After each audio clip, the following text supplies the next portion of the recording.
Huser had never feared silence until the night it finally found him. The cello case rested in the corner of his hotel room like a sleeping animal, dark and patient. Normally, he would open it the moment the door closed behind him, warm the strings, let his fingers remember who he was. Music had always been his breath. But this night was different. This night, his hands refused to move. The concert hall lights were still burning in his mind. Empty seats. A cancelled performance. A brief announcement delivered in a careful voice. Due to unforeseen circumstances. No applause, no echoes, no final bow. Just a quiet hallway and the soft click of a door shutting behind him. Huser sat on the edge of the bed, jacket still on, bow resting across his knees. Outside, the city lived without him. Cars whispered along wet streets. Laughter drifted up from somewhere far below. The world had not noticed that he hadn't played a single note. For the first time in years, he let the silence stay. At first, it felt like punishment. Every memory rushed in without music to soften it. The pressure of fame.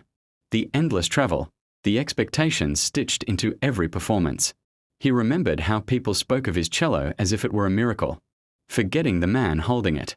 Tonight, without the instrument against his chest, he felt frighteningly ordinary. He lay back and stared at the ceiling. The quiet grew heavier, but also clearer. In it, he heard things music often drowned out, his own breathing, the steady beat of his heart, the truth he avoided on loud stages. He was tired. Not physically, but deeply, quietly tired. Hours passed. Midnight slipped into early morning. Huser finally rose and walked to the window. The city lights looked like scattered notes on a black page, waiting for a melody that wasn't coming. He pressed his forehead to the glass and smiled faintly.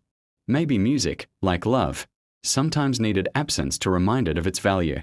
He turned toward the cello case, not to open it, but to touch it, just once. His fingers traced the worn edges, the marks of years spent together. "Not tonight," he whispered, surprising himself with the calm in his voice. Instead, he sat back down and picked up a notebook. No staff lines, no rhythms, just words. He wrote about silence, about loss, about the fear of being nothing without sound. The pen moved freely, as if another kind of music had found him. When dawn finally arrived, pale and honest, Huser felt lighter. The night without music had not broken him. It had held up a mirror, and in it, he saw more than a performer. He saw a man who could listen. As morning filled the room, Huser stood, opened the cello case at last, and smiled. The music would return.